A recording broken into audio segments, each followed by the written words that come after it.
Assalamualaikum warahmatullahi wabarakatuh. Yang terhormat Bapak Herji Santoso, ST, Eskom MCS, selaku dosen pengampu mata kuliah Data Mining 1. Di sini saya Paramadina Evita Pertiwi dengan NPM 212103014 izin menyampaikan tugas yang telah saya buat. Saya mendapatkan dataset ini dari Kaggle, di mana dataset yang saya gunakan sendiri adalah diabetes. Yang pertama itu ada import drive. Di sini saya melakukan import drive dari Google Drive yang nantinya akan menghubungkan antara Google Colab sendiri dengan Google Drive. Lalu ada di sini saya menggunakan GripCM.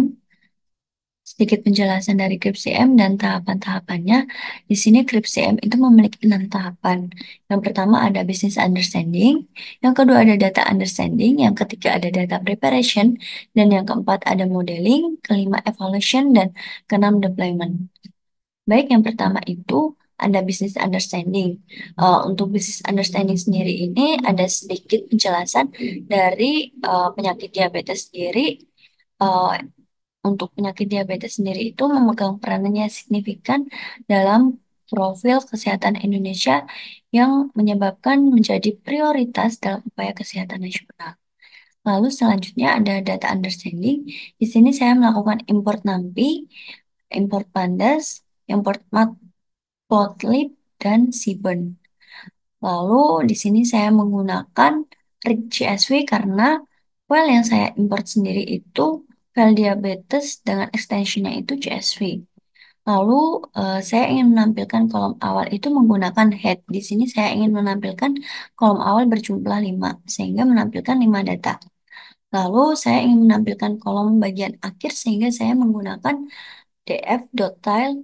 Untuk itu sendiri akan menampilkan 5 data paling bawah.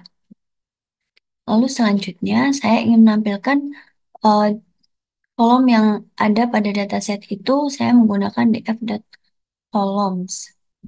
Di sini ada beberapa kolom dari dataset yaitu ada numpreg, itu adalah jumlah dari kehamilan, lalu glukosa, lalu ada diastolik, thickness, insulin, BMI, diabetes prediksi, age, skin, dan diabetes.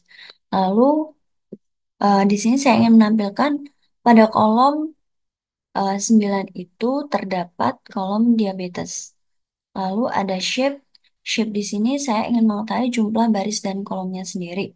Di mana untuk 768 itu merupakan jumlah baris dari data diabetesnya. Lalu saya ingin menampilkan seluruh informasi pada dataset ini. Berikut informasinya. Lalu di sini saya ingin menghitung jumlah data berdasarkan atribut atau kolomnya. Dan di sini terdapat false dan true. False sendiri itu berarti bagi orang yang tidak terdiagnosis diabetes itu berjumlah sekitar 500 pasien. Lalu ada true, yaitu yang menyatakan bahwa orang yang terdiagnosis diabetes itu ada sekitar 268. Lalu di sini ada describe. Describe sendiri itu digunakan untuk menampilkan deskripsi statistika datanya. Di sini untuk describe itu akan menampilkan data integer atau floating. Untuk data string itu tidak dapat ditampilkan. Nah, di sini ada sedikit penjelasan mengenai dataset yang saya gunakan, yaitu berjumlah 768 data dari pasiennya sendiri. Untuk itu ada namanya, nama-nama kolom pada dataset yang telah saya buat. Lalu selanjutnya di sini eh, ada bar plot yang menampilkan hasil diagnosis dari database-nya. Di sini ada hasil diagnosisnya yaitu ada false dan true-nya. Lalu selanjutnya saya membuat heat map sendiri. Heat map ini eh, berisi matriks korelasi 6 numerik dari dataset yang ada. Lalu ada data histogram yang menampilkan seluruh variabel numerik dari data frame yang ada itu di sini beberapa tampilannya. Lalu ada pair plot itu untuk melihat korelasi antar variabel numeriknya. Kemudian ada box plot untuk setiap variabel numerik dan dataset itu dapat ditampilkan pada box plot berikut. Di sini tampilan box plotnya bisa dilihat masih cukup bagus.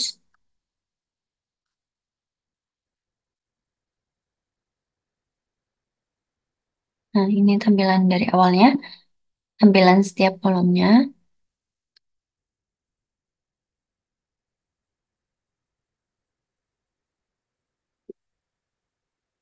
Selanjutnya itu di sini ada diagram lingkaran yang saya gunakan untuk melihat hasil dari presentase dari dataset diagnosis diabetesnya sendiri. Baik, selanjutnya ada data preparation. Di sini saya menggunakan is-null dan is-none. Di sini data yang saya punya itu sudah bersih dan terhindar dari data kosong. Lalu ada menampilkan jumlah unik pada setiap kolomnya. Dapat dilihat ini untuk hasil data-data uniknya. Lalu untuk nilai uniknya sendiri, ini dapat ditampilkan beberapa nilai uniknya.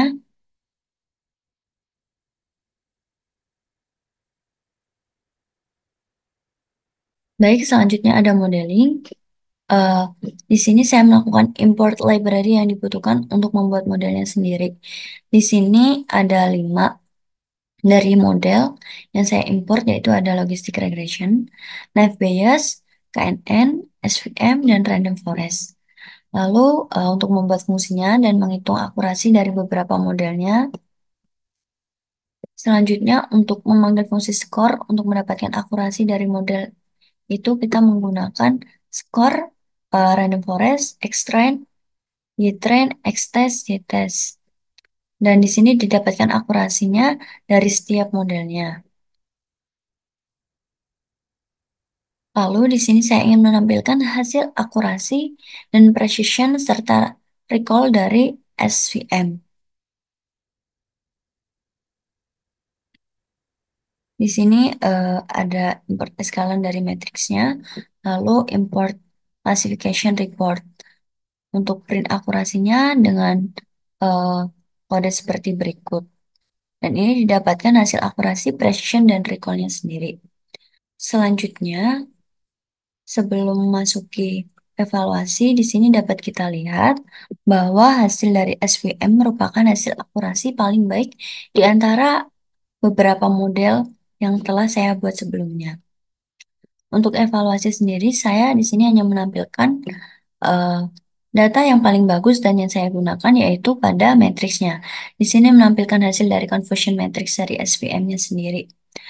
Untuk selanjutnya, kita akan menampilkan ROC dari model eh, SVM yang saya gunakan.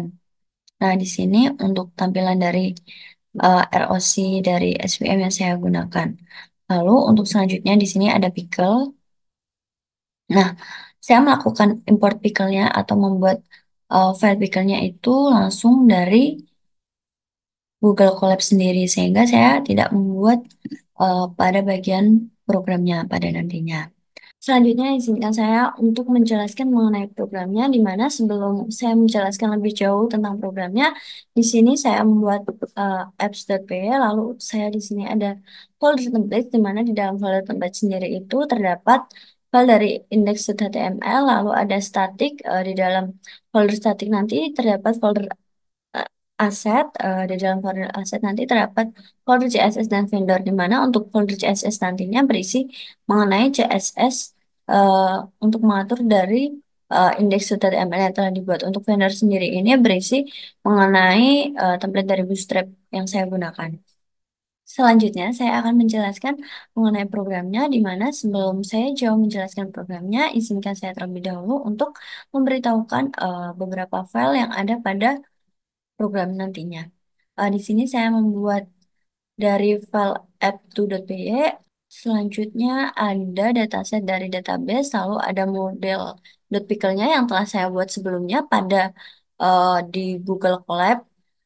Terus nanti bakal ada templates juga, di dalam template nantinya akan berisi index.html. Lalu ada folder statik. Di dalam folder statik nanti terdapat juga folder asset yang berisi CSS dan vendor-vendor sendiri. Ini merupakan dari folder Bootstrap yang saya gunakan saat ini. Untuk yang pertama, saya akan menjelaskan mengenai import NumPy. Import NumPy ini nantinya digunakan untuk konversi inputannya. Kalau import Pandas-nya itu untuk membaca data, import pickle-nya untuk membuka pickle yang telah di-set. Lalu yang pertama, saya membuat objek add, lalu flex. Di dalam flexnya sendiri terdapat name dan dari folder static.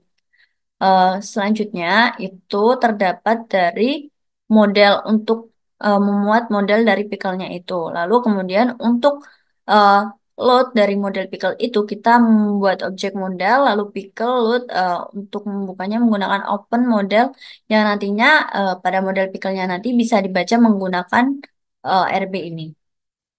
Lalu kemudian saya membuat fungsi dari home. Untuk fungsi sendiri ini akan mengembalikan nanti kepada index.html yang saya buat. Lalu saya membuat fungsi dari predict. Untuk fungsi predict sendiri ini untuk melakukan prediksi atau melakukan permintaan data menggunakan metode dari postnya ini. Baik, selanjutnya saya akan menjelaskan mengenai index.html-nya. Di dalam index.html sendiri ini nantinya akan memuat dari form, tampilan dari form yang akan kita tampilkan nantinya. Di mana untuk formnya nanti akan menampilkan dari beberapa inputan data, yaitu ada nama, ada pregnance, ada glucose, ada diastolic blood pressure, ada skin thickness, insulin, BMI, diabetes, pedigree function, ada egg, ada skin, lalu ada button juga untuk submit untuk melakukan prediksinya nanti. Selanjutnya saya akan menjelaskan mengenai CSS pada form yang telah saya buat. Di sini kurang lebih untuk tampilan CSS-nya seperti ini. Saya tidak akan menjelaskan secara keseluruhan bagaimana CSS-nya karena menurut saya akan menghabiskan waktu. Untuk itu mungkin selanjutnya kita langsung demo dari codingnya sendiri. Selanjutnya kita pilih terminal. Untuk itu, kalau kita coba run dari apps.py-nya, nah di sini sudah tampil pada form inputan yang saya buat. Selain itu saya juga melakukan deploy dari program saya tadi ke Python Anywhere. Nah, pada Python Anywhere ini merupakan tampilan dari Python Anywhere yang saya gunakan untuk melakukan deployment. Di sini saya hanya menggunakan satu folder yaitu myset dari bawaan Python Anywhere-nya sendiri. Saya tidak menambahkan folder baru untuk memuat segala file dan folder yang ada pada codingan yang saya buat sebelumnya. Sehingga pada tampilan di sini tidak terdapat nama folder lainnya, hanya melainkan nama myset saja. Baik, kita akan mencoba membuka hasil dari deployment-nya. Apakah tampilannya sama dengan hasil program pada VS Code yang saya buat sebelumnya? Di sini eh, berikut tampilannya sama seperti dengan yang saya buat pada programnya. Kita bakal mencoba untuk menginputkan datanya. Di sini kita akan mengisi nama untuk orang yang ingin kita uji. Lalu untuk pregnancy itu adalah kehamilan, bisa kita isi bebas.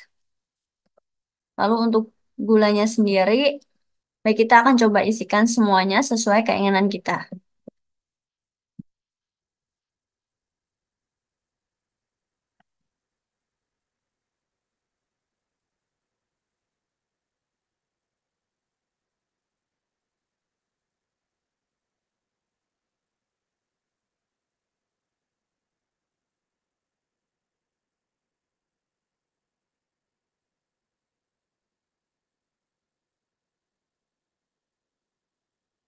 Lalu selanjutnya setelah kita menginputkan data tersebut, kita dapatkan hasil prediksi dari eh, data-data yang telah kita inputkan sebelumnya. Di mana untuk hasil prediksinya sendiri itu, untuk hasil prediksi dari SVM itu menghasilkan true. Di mana true sendiri berarti pasien yang telah kita inputkan datanya, orang itu terdiagnosis diabetes.